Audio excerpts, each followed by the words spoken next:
Hi everyone, it's me. For those of you who don't know me, my name is Alanna and I'm a Canadian, but I have been living here in the UK for the last 6 years, and recently I went on a deep dive on British postboxes. And to be completely honest, they're a lot more interesting than I thought. So I found out a bunch of really interesting things about UK postboxes that I wanted to share with you guys. I hope you like this video, and without further ado, let's go. Now, right from the start, did you know there is a Royal Mail postbox within a half mile of 98% of the UK population? What?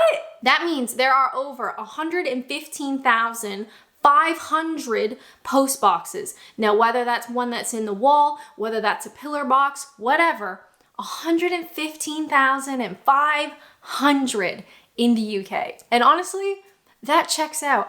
I have never had an issue finding a post box. And to be honest, it's not something that I ever thought about because it's never been an issue.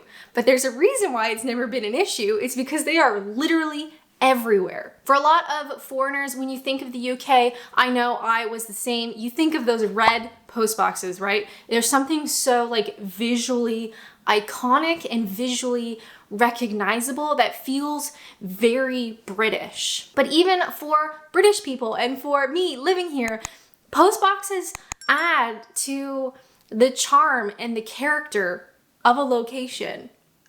I'm in love with post boxes. I don't know if you can tell now. I've found a new favorite thing. So post boxes are obviously very important, not only for the fact that you need to be able to post things, and that is important for civilization, but also the history and the character, and they're just, they're part of British culture. So I wrote this down so I wouldn't get it wrong. In 2002, they decided to do something about protecting post boxes, which is awesome. So English Heritage, which is now Historic England, and Royal Mail, with the approval of the Department of Culture, Media and Sport, agreed on a joint policy for the retention and conservation of post boxes. And that means that some of the oldest and rarest post boxes here in the UK have been given designated heritage asset status. So they are regarded as a part of history, a part that should be protected and preserved.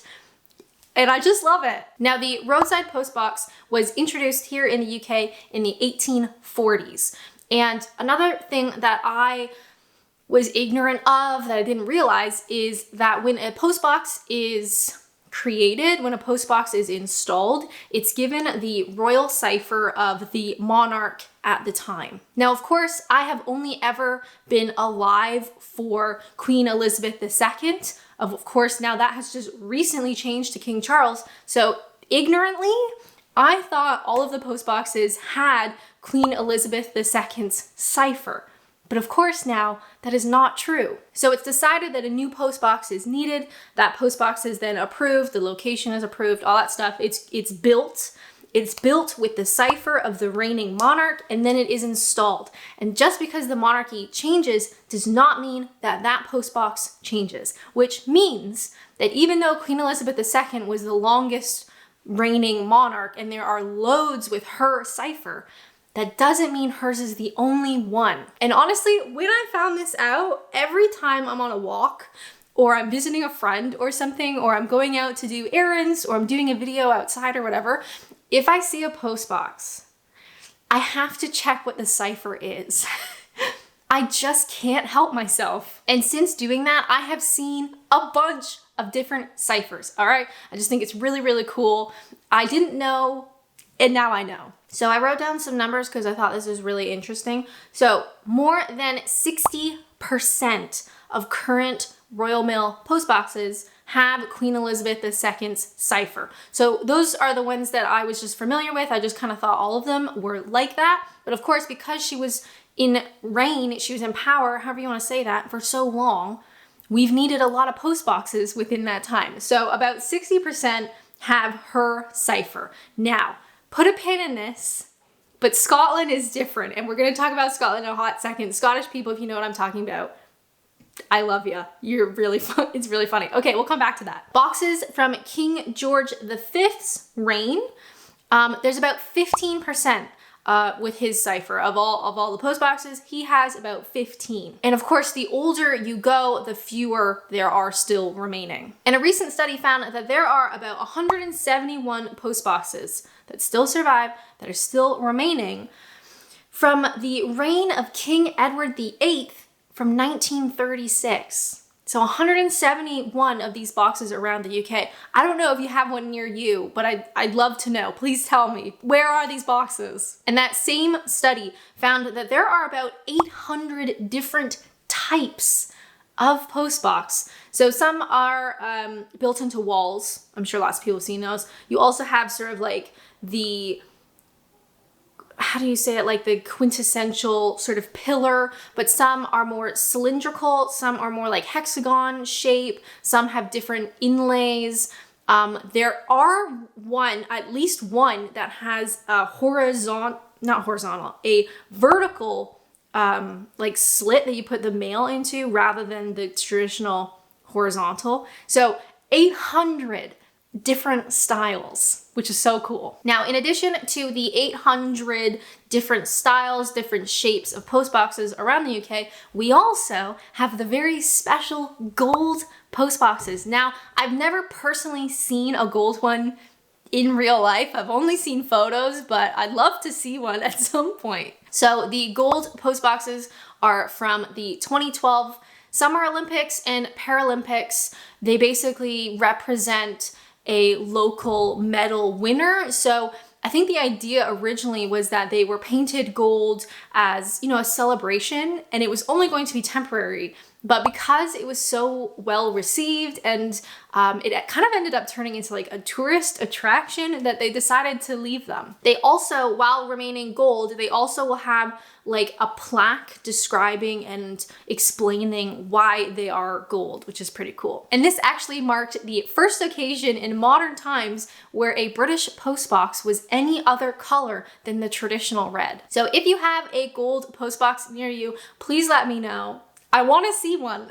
All right, we are talking about Scotland next.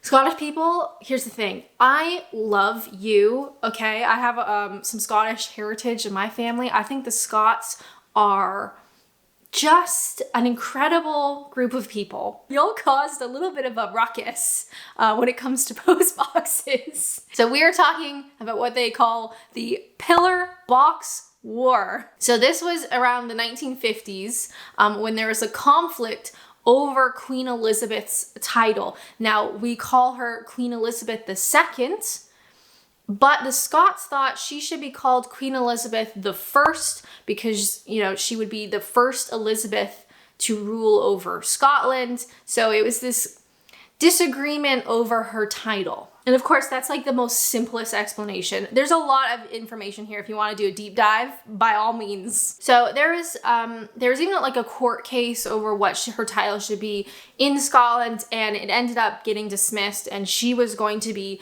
Queen Elizabeth II, and y'all were just gonna have to deal with it. However, Scottish people thought, you know what? I'm not okay with that. So the Scots, how do I say this? Vandalized certain post boxes that had the Queen Elizabeth II royal cipher on them. One was even exploded.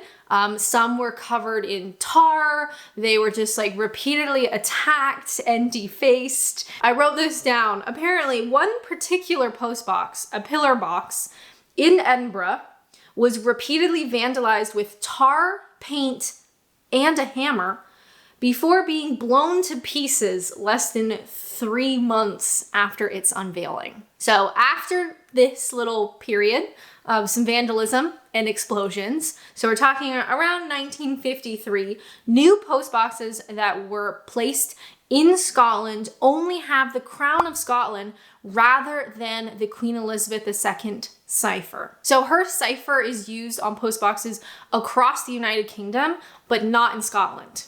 You guys made your opinion very well known. And apparently, I thought this was pretty funny, a post box with her cipher was installed in 2018 in Scotland by mistake, obviously, and it was immediately scheduled for replacement on discovery of what happened. So even to this day, the post boxes will not have her cipher. It will have the Crown of Scotland instead. I don't know if there's any remaining Queen Elizabeth II ciphers in Scotland. Scots, let me know if you've ever seen one. Something on a little bit of a lighter note, something that I love about post boxes are the yarn bombings. Now, it sounds a bit violent like our last point, but honestly, it's one of the most wholesome things I've ever seen. So yarn bombing is not something I ever saw in Canada. As a side note, this is what a post box looks like in my home in Ontario. They're ugly. They're these big, rectangle-y, square-looking things.